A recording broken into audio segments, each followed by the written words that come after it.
Now, one thing I want you to understand about after the Civil War, when the slaves were freed, it was by no means perfect. In fact, the civil rights issues go at least way through the 60s. Now, if you remember, the Civil War ended in, the late 1860s, so we're talking about 1870 to 1960s in the middle. It's almost 100 years, really. 100 years later, finally, where blacks get some of the rights so that they're equal with white people according to the law. That's 100 years after the Civil War. That's a long time. So even after the Civil War, when the blacks were freed, things were not anywhere near perfect. In fact, this was the time of Jim Crow laws. Jim Crow laws were laws that were designed to keep black people separated from whites. And the phrase that they often use is separate but equal.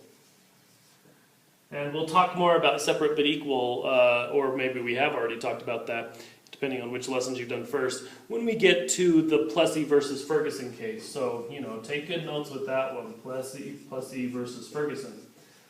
But this was the idea that white people in general, still, many of them did not want to associate with the black people. So they had all these laws to keep them separate. This is where you get laws such as, black people can't use the same restrooms as white people. They can't use the same drinking fountains. They can't go into the same restaurants. You have to have separate restaurants for white people and black people. Schools were still segregated in most of the country. White kids and black kids had to go to different schools. And we'll talk a lot about this when we get to the 50s and 60s, when we read Warriors Don't Cry.